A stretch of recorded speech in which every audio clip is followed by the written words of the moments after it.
Organization dedicated to empowering people to the transformative practice of breath meditation, plant-based living, and pyramid energy. Under Patriji's guidance, this had started as a newsletter in 2016, and we have done about 12 issues, bringing about all the masters across the world together into one roof. And slowly, Meditation Magic has evolved into a YouTube channel to inspire spiritual seekers to take meditation as a daily practice. In 2021, Meditation Magic has become a non-profit organization, and the founding leaders were myself, Divya Nadimpalli, Shushma Ketreddy, and Srihari Sharma. And today, this organization thrives under the leadership of 5 board members, myself, Shushma Ketreddy, and Pratyusha Gandra, Chandrika, and Vaishali. And we also have an amazing team of executive leaders of 15 members.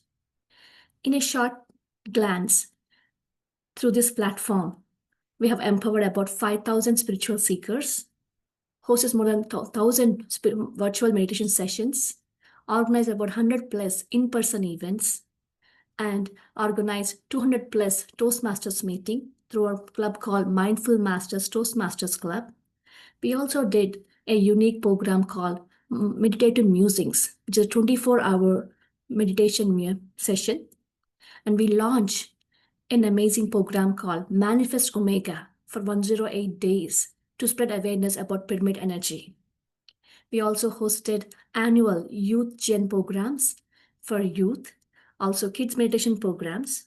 We established about 21 pyramid meditation center at the homes of our volunteers. We introduced meditation into the corporate world for about 10 plus companies. We also partnered with Pearson Global and organized the very first Mega Meditation Summit in Dallas in USA. We have few recognition recently. This year in June 2025, we have participated in International Yoga Day. We received Yoga Sangam Patra award from our Ministry of Ayush from India.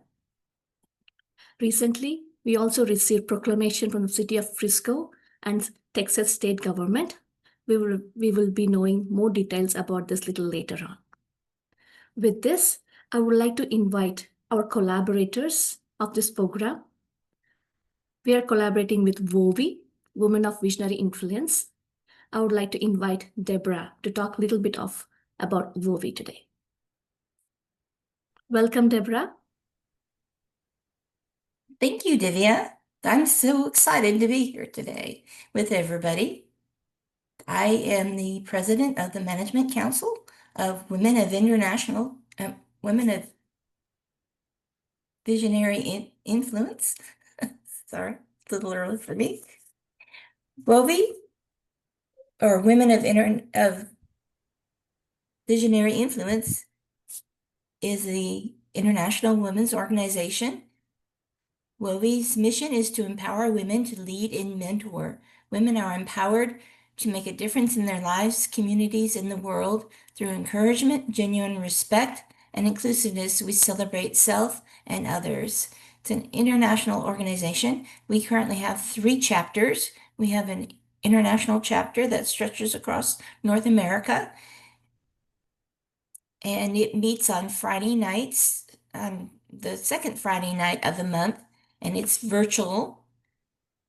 Then we have 2 chapters in the DFW area, the North Dallas and the Arlington Mid-Cities chapter, and they are hybrid meetings. Arlington Mid-Cities, I'm president of Arlington Mid-Cities, meets on the second Saturday of the month on Saturday mornings at 11 a.m. Central Standard Time, and we meet in person once a quarter and virtually 2 months out of every quarter. And the North Dallas chapter meets on the second Thursday of the month, I'm sorry. So what do? Women of Visionary Influence. In our meetings, we have an inspirational speaker. We do an exercise called a mentoring. So we inspire our members. We work through mentoring one by one. We mentor one another. We're organized into mentoring groups, and we meet and help lift each other up to achieve our goals. We have quarterly, we have leadership rings where we meet and discuss leadership topics. And then we have officers. Each chapter has a set of officers, and we have the Management Council, which is the WOVI Inc. organization that is responsible for planning the Women's Conference and the Leaders Rings. And then we have the Board of Directors, which is the general governing council, as well as the top executives of the board, the president of the board, and her two counselors. So the goal is to lift women, encourage them to lead and to mentor, and to encourage others. Once a year, we have a program called the Pauline Shirley Mentor of the Year Award. And we seek across the world women who are doing amazing things to lift and inspire and mentor others. We bring these women together and interview them, and we present them to the world through a virtual event and honor them with the trophy and special honors. Last year, Divya Nadampally was our mentor, one of our mentors of the year. And we are getting ready for our Mentor of the Year program next year, and we're looking for candidates to honor. So it's an honor to be here today with all of you, and we wish you much success, Divya and Sushma, and the people of the Elevate program, and looking forward to having a wonderful time with all of you. Thank you for inviting us. Thank you so much, Deborah. It's a pleasure to have you with us. Thank you once again. Now, I would like to invite our Omega Pyramid Foundation team.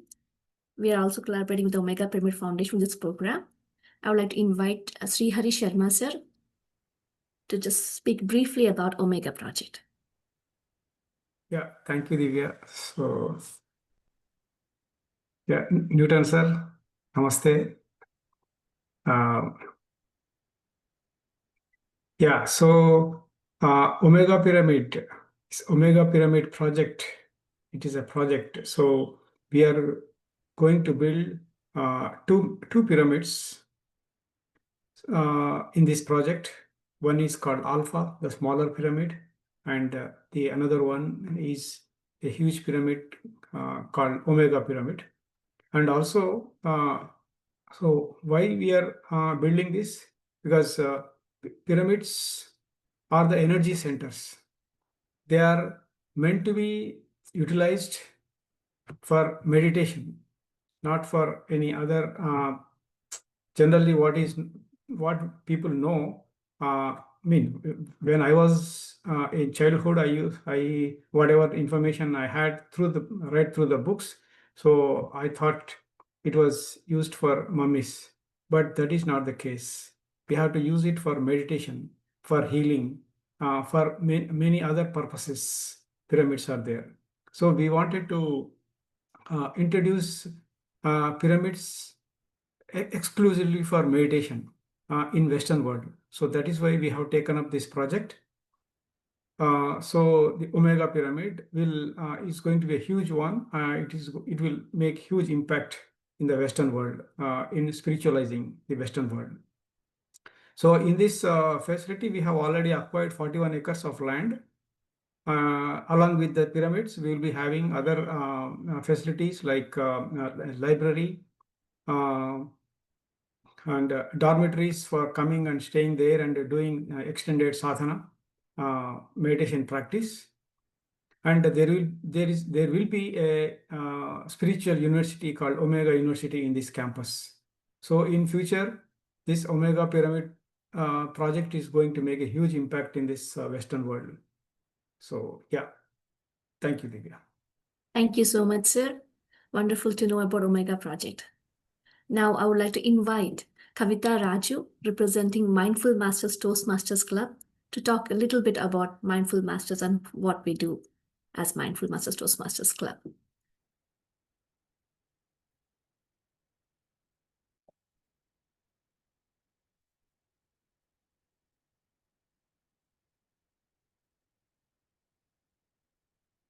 Hello, Kavita.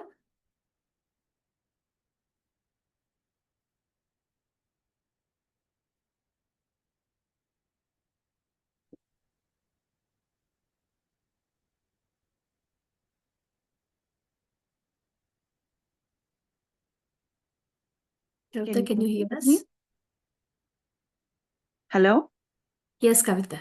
Oh, can you hear me? Okay. Yeah. Namaste. Very good morning to everyone. It's an honor to be here today for the kickoff of this beautiful journey for 111 days meditation magic with you all. I'm a proud immediate past president of the Mindful Masters Toastmasters Club. It is a part of Toastmasters International, a global organization. It's devoted to developing confident communicators and compassionate leaders. It's just completed 100 years of Toastmasters Club.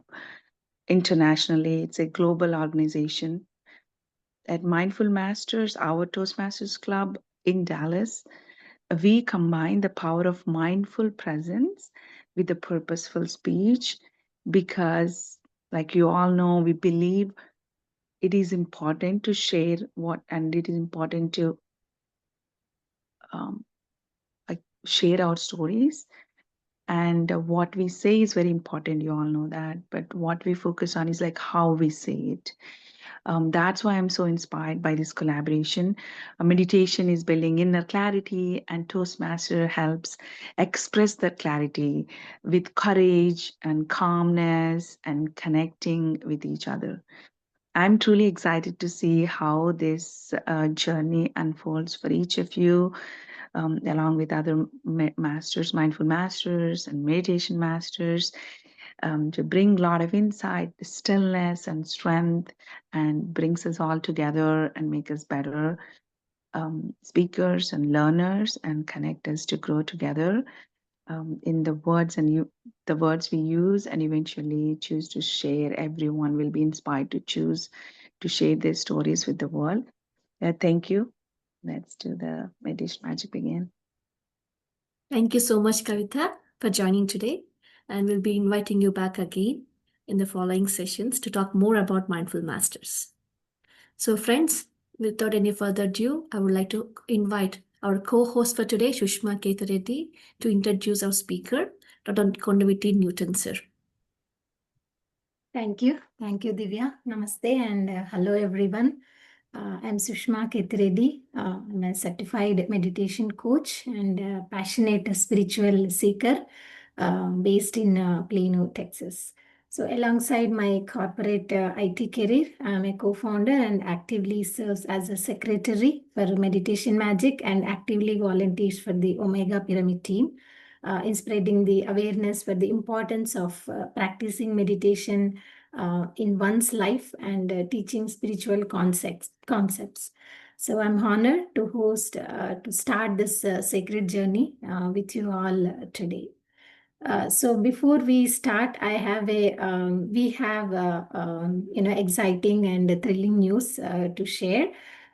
So I'm overjoyed to share some of this incredible news with you all. As you all know, Brahmarshi Pitama Patriji is the inspirer for many spiritual seekers, and the main reason for the meditation magic to be here envisioned, right? So the August 15th, 2025 has been officially proclaimed by the state of Texas as the day of Sri Brahmarshi Pitamaha Patriji, and recognized by the city of Frisco as a meditation awareness day. So let me share this with you all just quickly.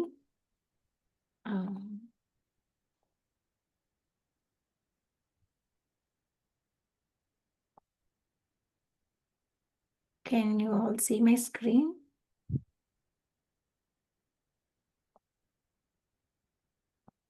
Oh. So this is the proclamation we received from the state of Texas as a day of Brahmarshi Pitama Patriji for the August 15th. And we also received from the city of Frisco, this is in the Dallas area, as a meditation awareness day. So I'm really excited to share this. This is really a historic honor, reflecting the growing impact of meditation and spiritual consciousness in our communities in Dallas area and Texas, and of course the two entire pyramid masters across the world. So I believe what a powerful way to begin our Elevate journey together.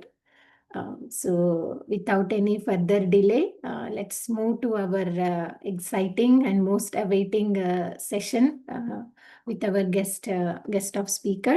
So it is our profound honor to introduce Brahmarshi Chakravarti Dr. Newton Kondaviti, MBBS MD, the visionary founder of Quantum Life University and a globally respected teacher of spiritual sciences. A medical doctor turned soul doctor.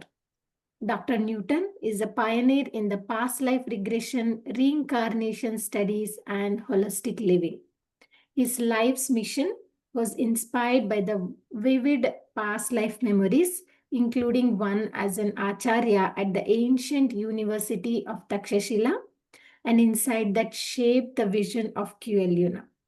So for over 25 years, Dr. Newton has empowered millions across 120 plus countries through his teachings in meditation, energy medicine, breath work, inner child healing, and self-empowerment. He is a mentor to seekers and masters alike, known for his humility, unconditional love, and unwavering commitment to walking his talk. So today, we begin this transformative journey with a true New Age master whose presence alone is elevating. So please join me in warmly welcoming Dr. Newton Kondaviti. Welcome, sir. Stage is all yours. Thank you, Sushma ji and Divya ji and Omega Sharma ji and all the friends here who joined today. Hearty welcome, sir. We're so honored to Yeah, have you thank today. you, Divya. To Thank start this you. program, especially with you, sir. We're so honored to be here, sir. That's wonderful. I'm so And we happy. just got the proclamation yesterday, sir, and we're so happy to Oh, share that. congratulations.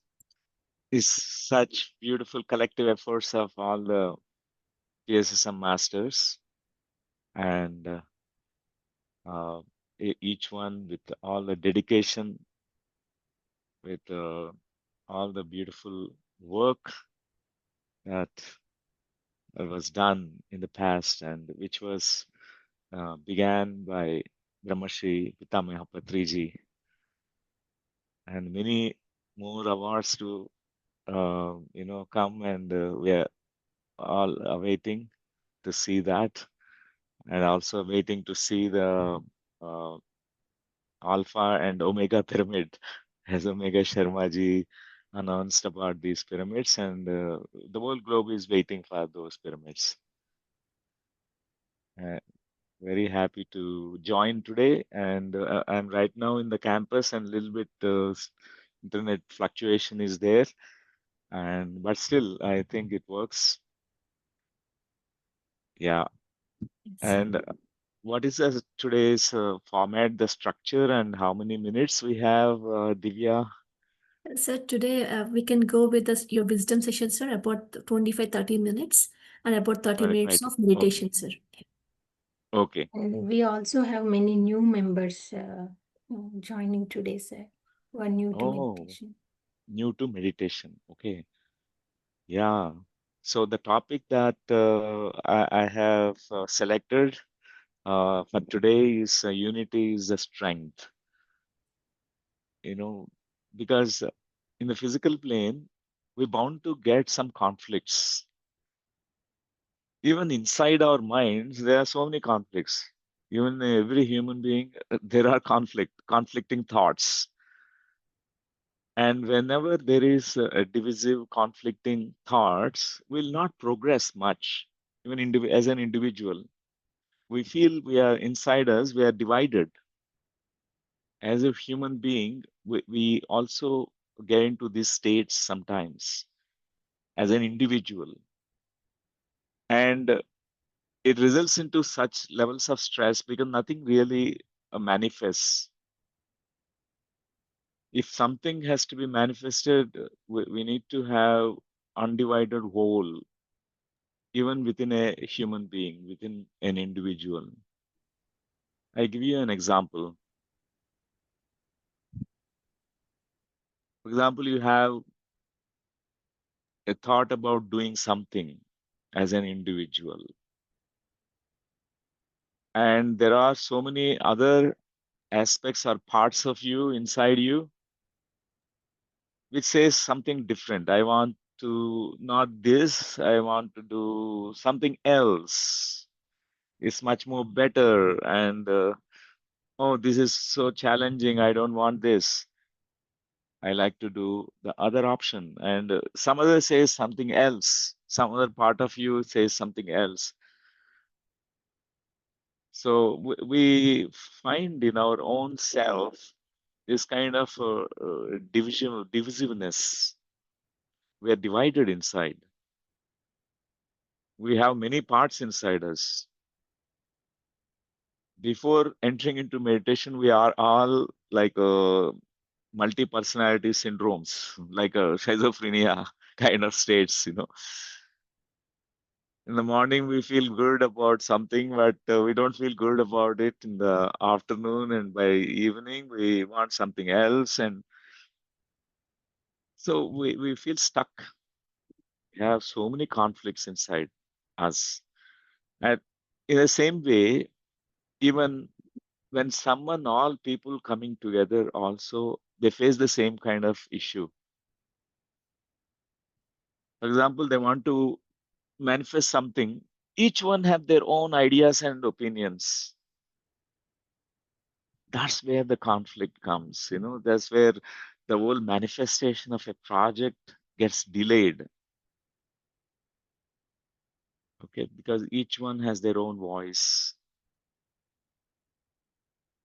So it's important to initially acknowledge these conflicts that we have inside each one of us, and also collectively, whatever that we are taking up as projects, we also find these same kind of conflicts. And what unites us is what is the solution for it. If we want to make ourselves united, what is the way? Meditation is the way. Even as an individual, if you want to resolve your conflicts, all the conflicts that are going on in your mind, okay, you have conflicting ideas, conflicting thoughts, conflict with your purpose, conflict with your manifestations, all that. What unites you inside all the parts, between all the parts of you, all the aspects of you, is meditation. Pyramid is a symbol of unity. We can see that at the base level, it has 4 corners. But as we look at the peak, at the apex of the pyramid, we know that it's only one point. There's a unity point. Everything is coming and uniting at one point. So we also, at the personal level and collective level and the group level, we have these challenges.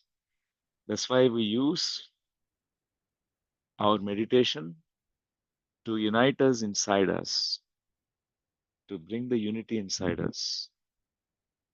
Otherwise, our heart, our mind has a big conflict also. Our heart wants to do something, you're passionate about doing something, but your mind says something else.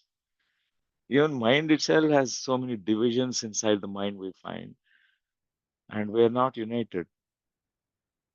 So the state of yogic consciousness or the yoga state is nothing but a union, state of union in your body, mind, heart, soul, with the greater soul. And because we are here to create and co-create our realities here. We are not here to, in the physical plane, just to live, wait for something to happen.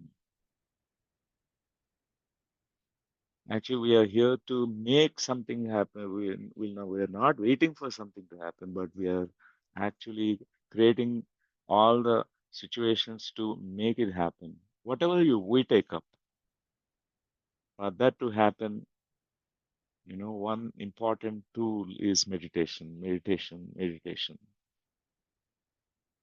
And there is a strength in it when we are united. So meditation itself is uniting you with the others also. Because diversity is the way in the physical plane. Everyone have their own opinions, their own views, their own perspectives, their own style, their own way of operations. And still, what unites us is the vision. The apex of the pyramid is the vision. For example, all of us have some common goal, a common vision, Each one has their own perspectives, their own views about it, and how we want to manifest it. And each one says, my vision, my view is great, and we go on fighting about it. We don't come to a common consensus. It's very, very important to uh, always to look at the vision and let our energies not be scattered. So this is what I want to bring today. And I have seen from the beginning, of my journey into spiritual path, I met Brahmarshi Pitamaha Patriji, and I was so inspired by his friendliness, the way he warmly welcomed me. That's what touched me. And I listened to the words of wisdom from Patriji, and the way he explained it, he made the most complex subjects very simple. And I was practicing meditation. And I have seen from the very beginning of how even the spiritual organizations, there's always different views. Oh, I want to do this way, and nothing manifests. The conflicts, and I have been seeing that. But those who could achieve the unity, the strength is unstoppable. The manifestation is instant and so quick. I have seen that in my own eyes. And even manifestation of a Kyolyu, I heard so many views, so many voices, and so many people, oh, I want this way, that way. But I always insist upon focus on the vision, what we want to actually see. And because any manifestation of the projects like this, which is going to help the humanity, people, and even the mother nature, and there's a beautiful purpose. We need to look at the purpose that's going to serve. And dear friends, all meditators, let's come together. All masters, let's come together. That is the strength of us. Any darkest forces which trying to stop us, we can override all that, overcome all the limitations, which can really delay the process of manifestation. So that is our true strength.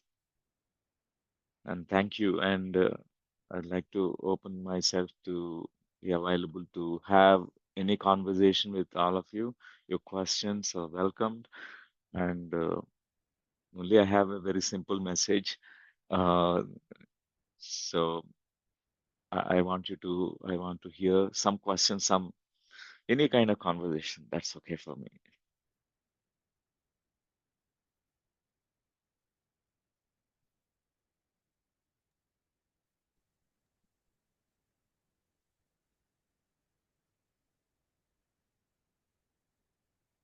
Anybody want to ask, say something, and you can raise your digital hand, and Sushma ji, Divya ji will enable you to ask. Thank you, sir. Wonderful wisdom. I think it's the most needed wisdom at this point of time for Dallas community to grow. And wonderful, sir. Friends, if you have any questions, please raise your virtual hands. Yes, Dhanakumar garu. Please go ahead. Namaste, Newton, sir. I'm Namaste, from namaste, Chennai. Dhanak. Yeah, Happy to see you, sir, again. nice Sir, my to question see you, is, Dhanaji. yeah, Yeah, yes, yes. My question is, most of the time I like to be in the solitude. So solitude in the sense that that's made me so comfortable. And do you think we need to balance between the unity and solitude, which is more prioritized? okay. Solitude is so beautiful. It's very, very, nurturing, self-nurturing. Meditation is done in solitude. Nobody accompanies you during meditation. Our birth is in solitude. Nobody accompanied us when we are taking birth. I mean, the soul entering into the womb and you're coming out of the womb state. You came all by yourself. And death is with solitude. Nobody accompanies us. Even closest friend, you ask, I'm dying and you please accompany me. I want you to. I am lonely. Come with me. Nobody comes. It's so beautiful. Solitude really strengthens you. But the unity here, when we are in the Sangha, when we are meeting other people, and as a meditator, you see that they're not different. They're all part of you. They're all, versions of you, other versions of you. There's a non-separateness with anything. We might feel we are very unique beings, but we are all collective beings. The truth is we are collective beings. We are only one living as many. That is the final truth that we really experience in meditation. Okay. That the pinnacles of peaks of meditation and at the apex of the pyramid, unity consciousness. That you see yourself in other, even the enemy. You see that this fellow is Dana Kumar also. The other fellow also Dana Kumar. And you also step into the shoes of everyone. You look through the eyes of everyone. You feel you are undifferentiated whole. You're so complete. You get to know about how everyone views the same thing in different ways. Okay.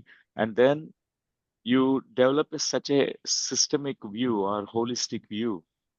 You know how to view from a higher perspective, higher viewpoint. There are no division, no conflicts. We have preference to be in solitude because we feel more safer like that. All the conflicts arise when we meet others because everyone is different. But when we can see that we are not separate from others, Wow, everything in the universe, in this creation, is same, only one which has become many. The same energy, same consciousness, same soul living as many.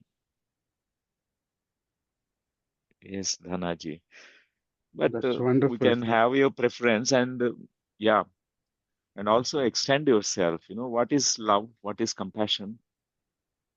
Extending yourself in nurturing others' growth, others' spiritual growth is called love and compassion. This is a definition given by Scott Peck, the author of the book The Road Less Traveled. He said, love is the will to extend oneself for the purpose of nurturing one's own or others' growth. So that's why we find Okay. that we love all the people around us. It means actually love is nothing but and the word to whenever we have this impulse within us to share our meditation experience or share about how profound meditation is, how transformative meditation is. That's nothing but love. That is nothing but compassion. That's why it's so important. We have incarnated not just to be isolated beings. Okay. After isolation phase, solitude phase, we also become collective beings. Yeah. Okay. Yeah. And That's Buddha so. said after his enlightenment, no more solitude. Initially, he was in solitude, all 6 years of his deep meditation. And then he said, no, I can't stop myself. I have to first go and share this with my findings of meditation, research findings with my friends.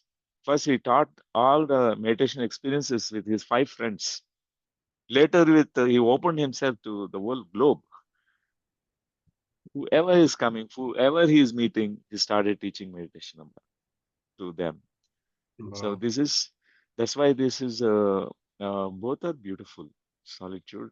When we are achieving your personal enlightened states, enlightenment, Atmagyanam, Atmagyan, and we need to have solitude. And when we are doing fulfilling our dharma, our purpose, we become collective. Both they go hand in hand together. That's the in-depth clarification for me, sir. Very nice. Yeah, So, sir, sometimes it becomes energy sensitive. I don't know whether it is called attachment or sensitiveness. So, how do you stay connected? Is it possible to stay connected always? Because people will keep changing in our sangha, and some yeah, people will step away from our life. So, if that happens, yeah. Yes, yes, it happens, Dhana, because I'm just like you. I also prefer solitude. After my work, I go into my Kuan experience. Kuan is cave experience, means cave of silence, cave of isolation, solitude. I go into my own, I withdraw like a tortoise because I'm also like you, sensitive. I prefer less connection, less communication with others, mostly in silence. I communicate, and I'm trying to overcome this challenge also. Some of us are hypersensitive, a little bit more sensitive than others. We prefer more solitude. yeah. We feel others' energies, others' thoughts. We also feel that, and Mhm. we want to go back into our cave of silence, go into solitude, But that's a challenge that we can overcome easily. We can always, modulate, regulate our sensitiveness. Okay. Not that we should become insensitive. No, that's not the goal. We need to be sensitive, but if the sensitivity is too much high, beyond a threshold point, we get affected by everything around us. Every person's view, every person's ideas, expression, it affects us. Every person's behavior, it affects us. So, but we can always calibrate, we can regulate that, our sensitiveness. That is also a kind of skill that we can develop. And as I started traveling, I developed that to modulate, regulate my sensitiveness so that I can do my dharma. I can do my work. Thank you, sir. I remember this. Yeah, perfect. We'll see you, sir. Vanya Yeah, Maitreya will come again and meet you yes, directly. sure. Wonderful. Most welcome, Dana. Welcome. Yes, sir. Thank you.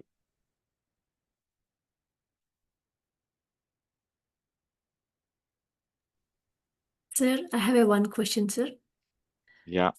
So, what should be the qualities of a spiritual leader, sir, or spiritual entrepreneurs? So, when we come into this field of meditation, we know certain things, and we want to give something to others, and we become leaders to teach spirituality.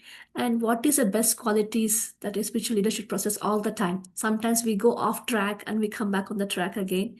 We have that up and downs in the life, even in the spiritual path. How do we maintain that all the time? Oh, yeah. The first quality that is very, very important is a leader is a ladder. Leader must become a ladder for others to climb.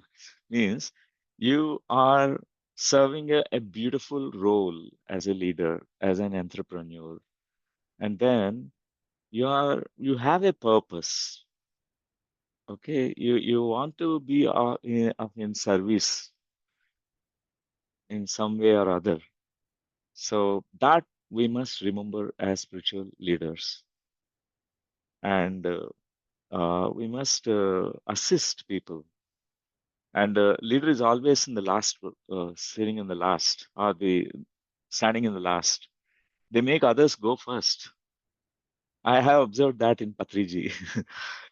As a spiritual leader, Patriji is always in the last. He makes everyone the first, number one. That's the quality of a leader. He puts himself or herself in the last. Okay, that is the quality of the leader. And another thing, a leader is also a great follower. He follows his intuition, he follows his heart, he follows his whatever, a great dharma, a great purpose that is purpose driven. He follows it. He's a great follower. Before he tells anybody to follow, a leader is a great example. He lives everything by example, not just words, not just mere words. So some of these qualities are very important. And also a leader always sees the very holistically, very systemic way, not just a very narrow kind of looking at things, uh, but a very broad, and it's like a wide angle lens of the camera. You're looking at the broad, perspective, and particularly how this decision is going to impact the coming generations, not just this generation, after even 1,000 years, even that kind of systemic vision, how it is going to impact not just only material life, but spiritual life and all the aspects of life, how it is going to impact. What is the consequence of this decision as a spiritual leader I'm taking is going to impact the society. These are the very important things a spiritual leader knows about these things. How to see everything in a very systemic way. Because everything is a system. Everything, many components together, working together, each one will affect the other. That's why having this overall vision of everything, a spiritual leader can navigate, make everything facilitate, orchestrate, playing a very key role, being in the last person, but making everyone to progress a lot. And a leader makes many leaders. A leader is always inspirational. He empowers each and every individual as a leader, as a master. Thank you, Divyaji. Sure. Sir, hello. We have Rajini. Kishore Garu, we have Rajini Garu before you. Let's take her question and Okay. come back to you, sir. Yeah, Rajini. Okay, ma'am. Hello, Divya, namaste, Newton, sir. My husband has a question, so I will let him speak. Thank you. Very good. All right. You mentioned about inspiration, and we all grow up with a lot of enthusiasm and inspired by everything which we come across in nature, excited by looking at a small thing, big thing, and so forth. But as you grow, you reach a stage where nothing inspires you. And I was wondering if you comment on how to sharpen that ability to get inspired. Okay, that's a beautiful, question that you're asking, husband of Rajini ji. Yes. I don't know your name, sir. That's why. My name is That's Ashwa. Ashwa. Yes. Ashwal. Okay, that's wonderful. Ashwan. Yeah. Ashwan. Yeah. So how do we get inspired? Because after a certain age, and some people, I also heard this experience that they lose the interest, they lose you know, the ability to be getting inspired by things they watch, they hear, whatever they hear from some leaders, spiritual leaders, or meditation masters, or yogis, and how to nurture that quality of getting inspired. One quality that we can all acquire is a childlike curiosity. Always. It needs to be very alive. Even though we might become a 60, 70, 80-year-old, but that curiosity, childlike curiosity, always being very fascinated about, interested about the things, anything which is unknown, which is making us to develop interest towards that, look at it, and then get inspired about it. So now, if too many things inspire us, we get lost. Actually, there are few things which your soul, our consciousness resonates with. There are not many things. If we keep on getting inspired by too many things, Yes. will not be able to decide about which one I will need to now focus and pursue. Is so important to really your soul resonance. We need to recognize that we may be curious about many things, but that curiosity is the first step. And then, uh, there's something called anything which is beautiful in the nature. It makes us really admire that beauty. Whatever it is a beautiful wisdom. It's a beautiful flower. It's a beautiful mountain, beautiful river. It always inspires us. It's such an inspiration. Mother Nature is an inspiration, as you said, Ashwanji. And Mother Nature always inspires us. And even now, when we go into nature, it inspires us because nature always presents herself in different ways. The sunrise that you have seen yesterday is a different sunrise that you will encounter today, and tomorrow will be a different sunrise. The way that we see that, the shades, the colors, the the beauty of it is always stunning in the Mother Nature. It inspires us. Even with the same thing with human beings, For example, a wife and husband. My wife, Dr. Lakshmi, I consider as my inspiration. When I wake up, when I look at her, I get inspired every day. Every day is a new sunrise from her. The way that she expresses things, the way she also sometimes be my guide, how she guides me sometimes when I get lost. It's so beautiful. I get inspired.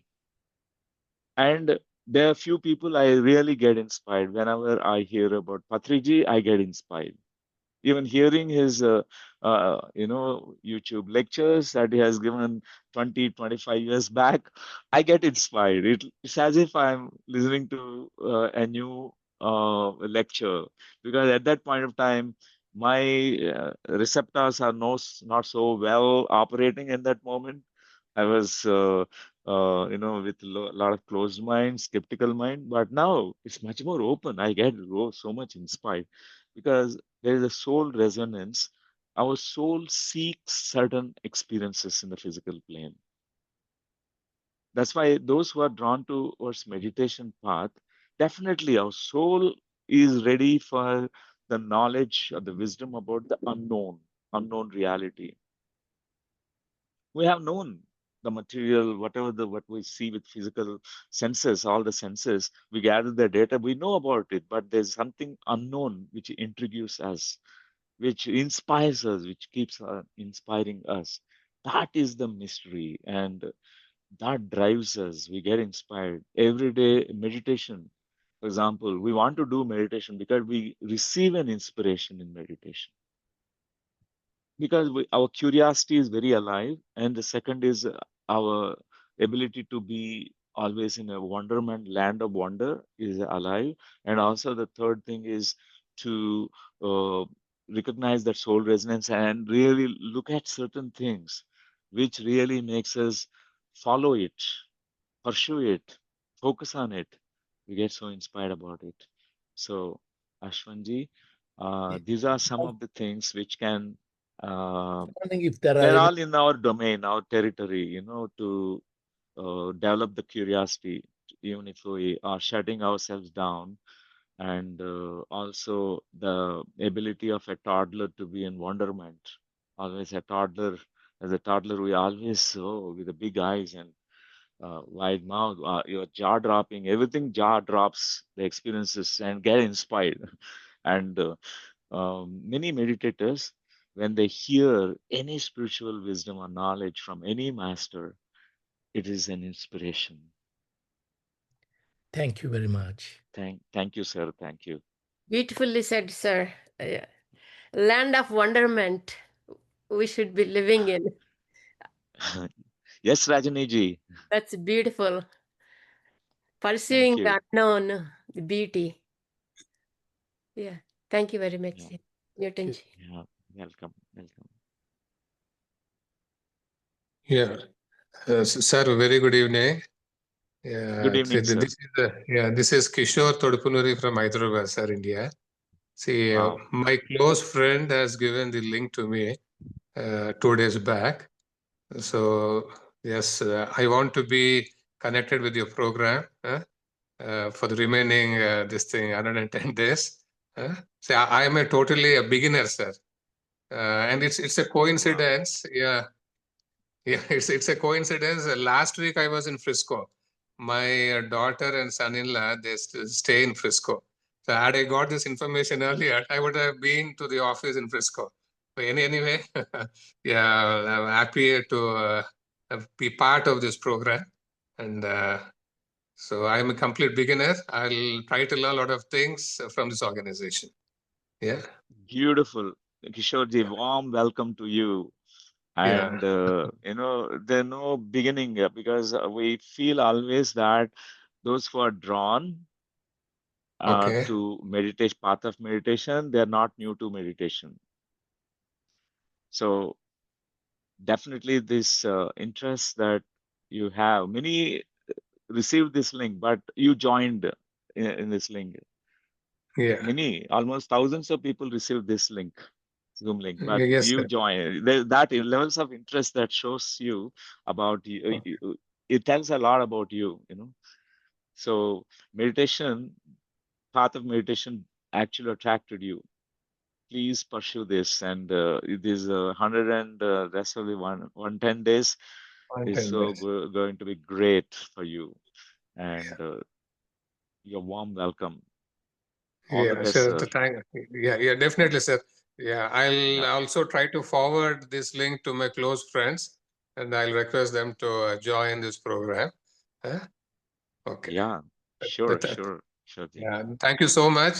Yeah, we will connect every day, sir. Okay. Welcome, welcome, sir. Thank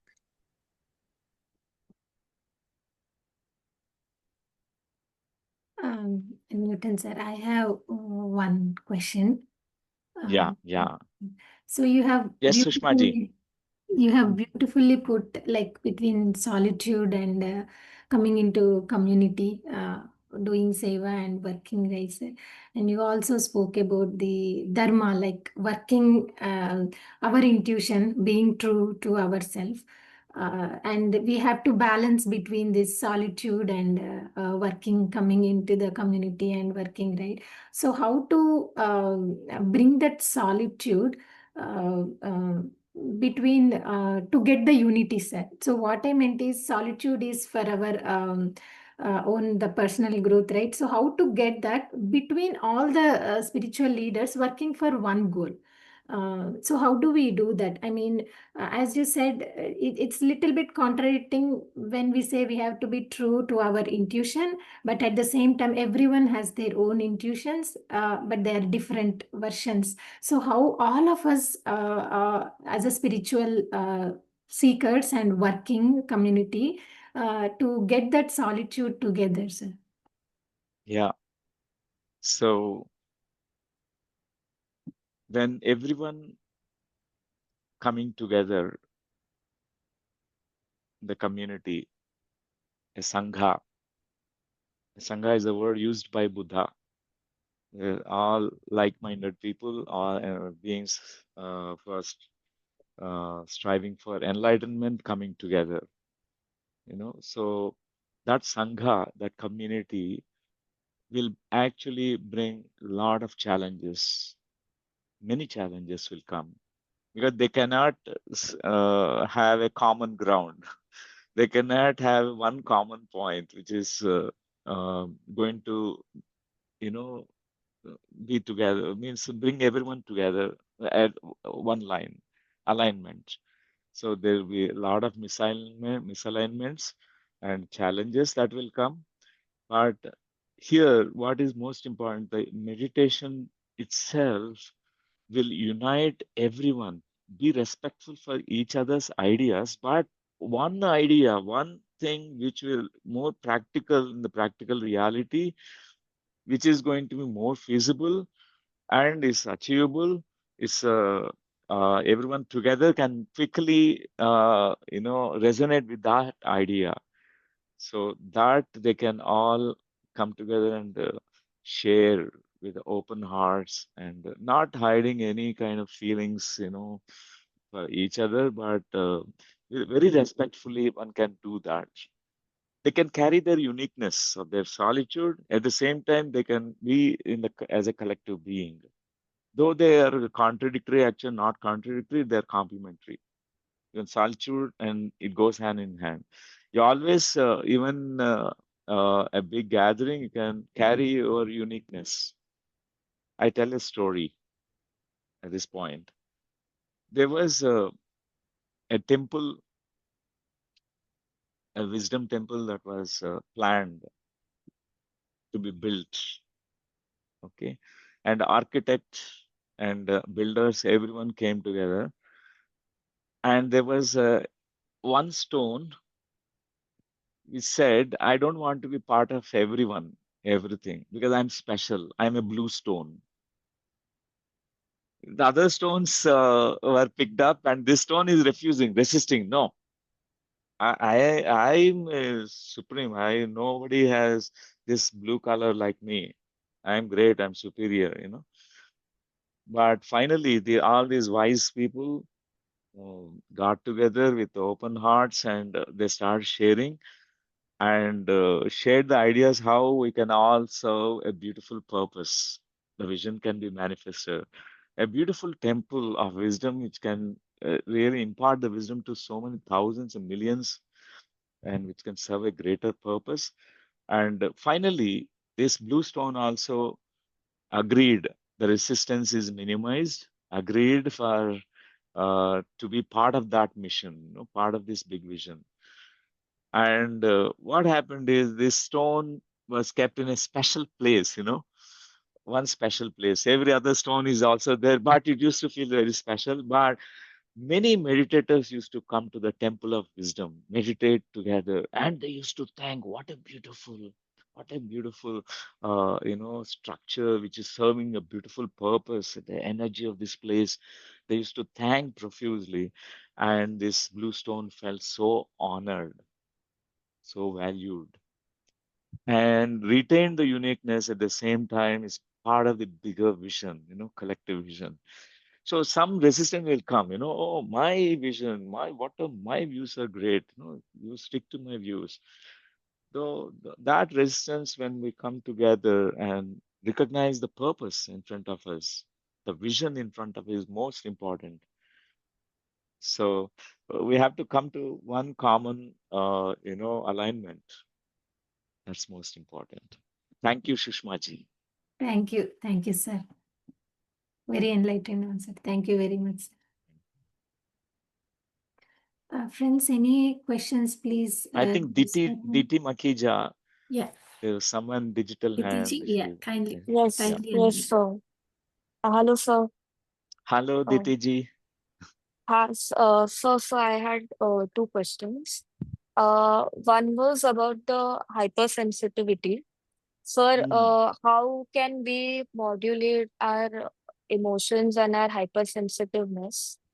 And second one is that how can one get over our ego?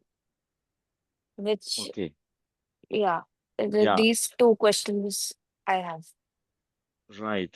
Thank you, Diti ji. The first one, hypersensitivity. When we look at the origins of this, why someone is becoming oversensitive is because the imprints that were there when we were growing up as children. Children who are very, very, gone through a kind of trauma which is not processed, unprocessed trauma, they have a tendency to become hypersensitive. They overreact or hypersensitive, and that can happen. And some children, when they're traumatized at a very younger age, and when they see someone getting traumatized, they become very, very hypersensitive about it, and would like to become a rescuer. You want to help them out, and you also react as if it's your own trauma. Actually, as a child, that was the trauma that you have experienced, but this is not processed. Even other situations where a child,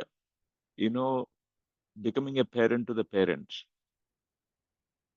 a child seen a mother who is very vulnerable, crying a lot. The child is a child, but the child has a tendency to mother the mother because the child can't see the pain of the mother or pain of the father.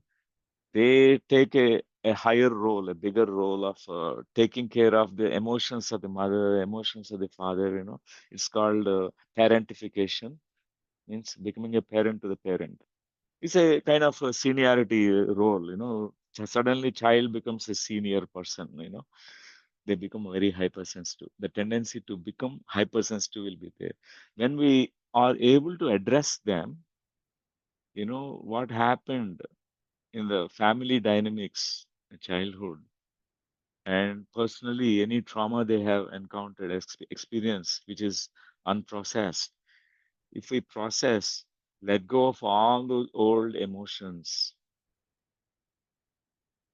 release that, we can easily modulate and regulate these sensitiveness. That's one solution. meditation itself is a very good, regulator of our sensitivity. People who regularly meditate, initially they are insensitive people. For example, I was like that when I came into meditation path. I don't know how to understand things. I used to be very insensitive, cut off from everyone, but I became very sensitive and initially oversensitive to everyone. Before they express their needs, I know what they need. If they're emoting something, I get into that emotional state before. Everything brings tears into me. Everything affects me, but I could regulate everything because meditation itself is a regulator of all the sensitiveness. That's one thing, Ditiji. And second thing is ego part, how to, when we recognize that we are carrying the ego, how to chop our own ego. Yes, we can chop our ego. And we see the great examples, when we visit some temples, like Kali Ma temples, in Assam, Guwahati, there is a Kamakya temple, or Tarapeeth, some temples. I went there and I saw these great symbols, the pictures and the statues of Kali Ma with a sword, and she's holding the head of her. It's a great, her own head. She chopped her head. She's carrying her own head. It's a great metaphor, symbolic meaning is there. There's a message. Just the head brings ego. Head brings, I'm superior, because the head also is positioned in the uh, uh, above everything, head. So our thoughts and we feel sometimes superior to everyone. That's a very undesirable, unpleasant state for many, because it's not a good state, because we demean others, we put others down, and to elevate ourselves. But the highest, a kind of a spiritual kind of experience we get is when we treat everyone as equals, when we see ourselves in everyone, not superior, not inferior. But these complexions will come whenever we have this ego that is kicking in. So whenever we recognize that, we have to have our own tools of, toolbox, all our tools available. We have to chop it. So Don Juan, teacher of Carlos Castaneda, he was devised for Carlos Castaneda so many tools how to chop the ego.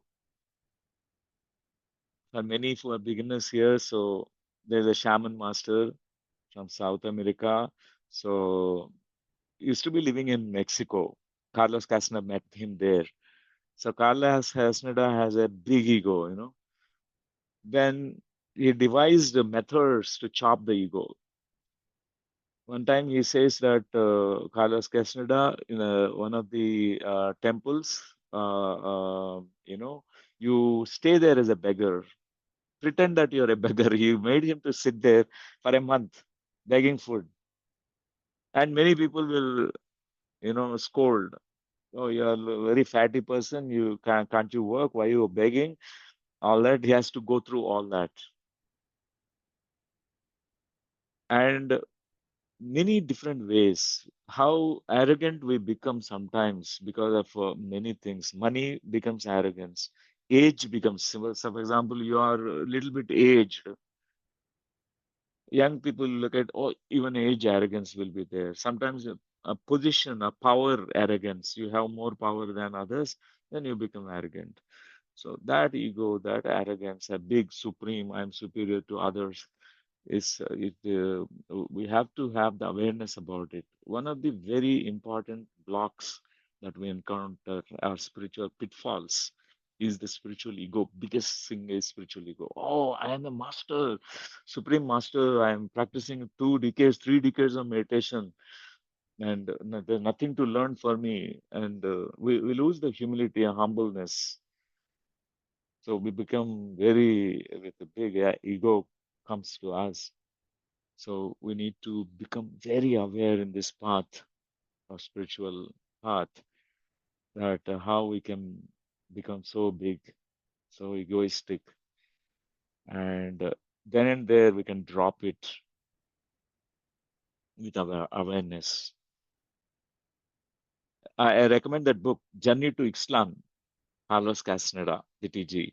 If you want to see the different methods devised by Don Juan, the teacher of Carlos Castaneda, a very interesting book. Thank you. Thank you, sir, for answering your question. Yeah, welcome. Vinila, you can unmute and speak. Thank you, Sushma. Hi, Newton sir. Very fortunate to have you here. The smile on your face is consistent smile on your face is really inspiring, sir. Always. Thank you. Sir, I have a question. So, how to understand or realize one's own individual purpose of life, sir? So we really get confused between different situations or different decision making. So how to make a proper decision, understanding the purpose of life and move towards it. Yeah. Our heart knows, our soul knows the purpose. But initially, with the meditation practice, when we are silencing this mind, our mind says so many things. This is my purpose, that is my purpose. Mind says so many things. But as we drop all the thoughts at one stage of meditation, we become utterly silent. There's such inner stillness that we achieve. That moment, you recognize it. Your purpose unfolds. That's all. It is there, right there in your heart. Heart always reminds you, but we can't hear the voice of our heart because the voice of our mind is too loud. And because these are thoughts noisy thoughts in our mind, it distracts us from hearing the voice of our soul, which is much more very, very subtlest voice. That's why we have to calm down a lot. Meditation is initially recommended. Sincere meditation. As we go on meditating after 1 or 2 years, our purpose, we recognize it. It's there in front of us. But before that, there is something called Patriji's one of the favorite concepts is called Takshana Kartavya. Means whatever is in front of you, you need to take it as your purpose. Do it. For example, in your place, wherever you are residing right now, so your personal meditation is over. You're doing every day regularly, but you find that there are many people who are suffering in your locality. Okay, when you go and meet them, you see their suffering. The suffering is not because of the pain, now the physical pain. Suffering is because they don't know the wisdom. They don't know the answers. They don't have clarity about their life. They don't know why they are living. For them, the life is just eating and sleeping, eating and sleeping, eating and sleeping. That's not the purpose. So we see the suffering in people. Many people are suffering. Then there's a Takshana Kartavya. Means whatever is in front of you right now, the job that is in front of you, it becomes your immediate purpose. You're going to teach meditation to them. You will actually inspire how important it is to silence your monkey mind and go into deep inner silence, and then it benefits them. And then when you continue that, you may find other even Takshana Kartavya. For example, there's a beautiful, one conference being conducted all together because many thousands are going to attend. It's going to benefit them. That becomes your immediate purpose. Take that, something which is going to benefit the community, a larger population. We need to plunge into that. And one day, because of your seva, your service, And because of your sincere meditation practice, all that energy that you gathered in meditation, it will help you to really unravel, unfold your purpose, why you are born, why you incarnated as a soul. Your soul purpose is called soul purpose or soul plan. That will become very clear. Till then, we have to walk the path step by step. So for me, how it happened, I will share. So it might inspire you. So when I started meditation in 99, month of December, approximately end of November to approximately December, that point of time, I was very sincere to my practice of meditation. So with so many questions, every question used to be answered in meditation. Answers I started finding. So it became very clear that this is not the, it's a right path. It's not the misleading path or deviating path. Sometimes we can get distracted. For example, you ask for going into a certain place, which direction you have to move. If someone doesn't know which direction, but he says that go to right side, but you are not supposed to go to right. To reach that destination, you have to go to the left. So he misled you. That's why it's so important. I was asking questions. Patriji, why is he misguiding me or not? Why is saying why instinct like this? I was questioning, I was doubting everything. But I was curious also. I want to know. So meditation itself, the experiences will bring clarity. Buddha told, you don't believe in the words of wisdom words that I'm delivering to you. Believe in your experience. When we are sincere, that meditation experience will unfold. So I was in that phase where after 2 years, I had my purpose emerging. I found initially my one lifetime where I was in Takshasila University. I was teaching reincarnation law of karma in that ancient university. I was the Buddhist teacher. So even I was doubting my own experience at that point of time. Is reincarnation is true or not? And so I was with all these memories, and because I want to rebuild that Takshasila University now in these current times. So that's where my purpose emerged. This happened in 1992 after 2 years of meditation practice. And once I got convinced that reincarnation memories are very true through other experiences that I had, then I believed in whatever that unfolded. And it became my driving force, my every breath filled with my purpose. That's all. Come what may, I'm going to die for this purpose, I'm going to walk even though it is the hardest path. I'm going to walk on the rocky, thorny path because our purpose drives us, even though it is very difficult. We'll be humiliated, we'll be scolded, but your purpose is greater than all the small, petty things. We go along with what is driving us towards the purpose. That's part of Vinilaji.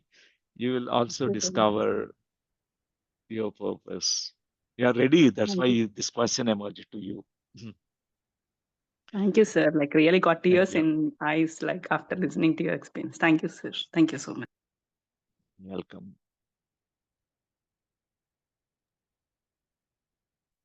We have Jyotishree raised hand. Please unmute and speak now.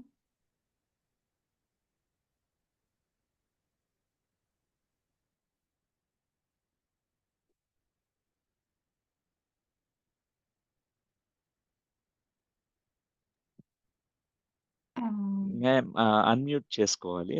You can unmute, ma'am. Okay, thank you. Yeah. Good. Namaste, sir. Namaste, ma'am. Can I speak in Telugu, sir? మాట్లాడండి. కానీ but if you can speak in English because many audience are from different parts of places, Okay. different parts. So it's But better. any mistakes, please kindly. Yeah, no problem, no problem. Uh, You can say in both languages, Telugu also. It's sweet uh, language, our mother tongue, Telugu. Thank you very much. I'm doing meditation about 2 to 3 years, sir, with my Yeah. friends. Friend Rajlakshmi is my guru, like that. Mm, I am doing 2 to 3 years.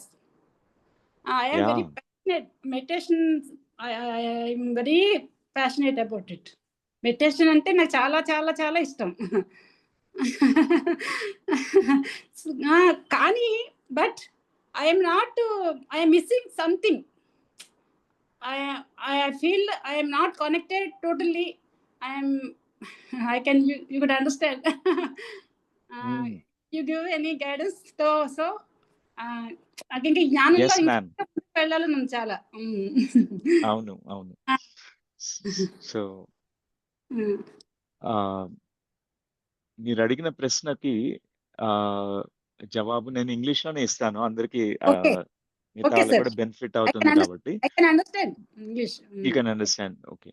Okay. So in meditation, so you said you really like it. Who will not Yes. like jalebi? Who will not like barfi? Who will not like jangri or some? Andarki, everyone likes it. Meditation also something like that. It's sweet, very sweet.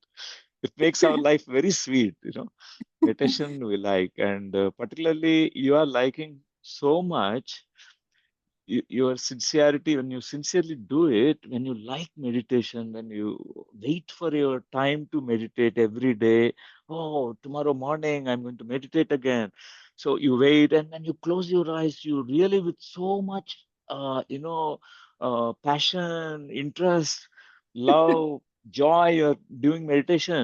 It is going to be so beneficial because the levels of interest that one has going to bring the fruits of meditation very soon, sooner than others.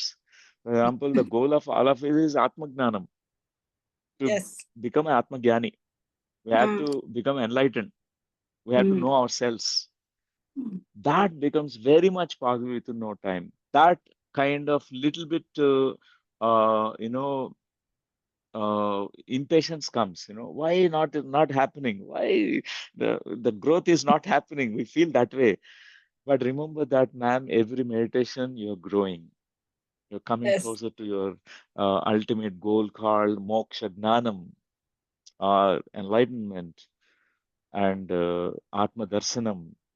We're coming very close to it. Every step, every time we sit in meditation, we're becoming closer to that. So that's why trust this process. There's no hurry in this. Know that when there is a beautiful Sajjana Sangatya, you have a beautiful community all together, meditating together, you will leaps and bounds, you will actually reach to that stage.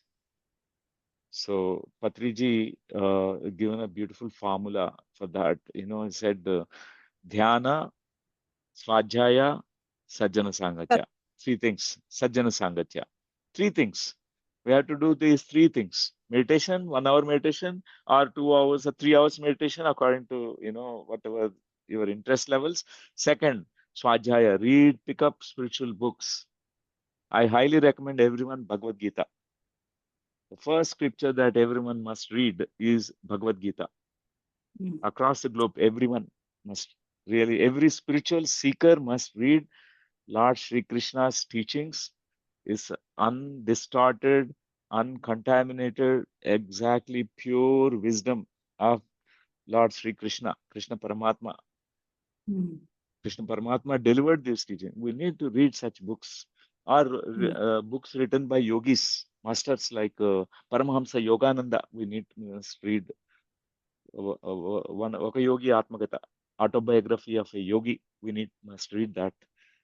Some books will facilitate very quickly the process of going closer to our goal. And third thing is Sajjana Sangatya, group meditation whenever it is available. We have to participate in group meditation. For example, this is a great platform. Elevate 111 days. It's a great platform. That's all together. Nothing restricting you, limiting you. From your own comfort of your home, you can connect and meditate together. Listen, Sajjana Sangacha is done, and many of the meditators appreciate all of you. Thank you, Divya ji. Thank you, Sushma ji. Thank you, Sharma ji, for inviting me to this program to share my views. Thank you. Thank you, my dear friends, all of you. Thank you. Thank you, sir. It was Thank very, you very so much, sir. enlightening session. Thank you very much. Thank you. Thank you all. We'll join again with one wonderful speaker tomorrow, same time, 5 to 6 a.m. CST. Thank you, Nitin sir.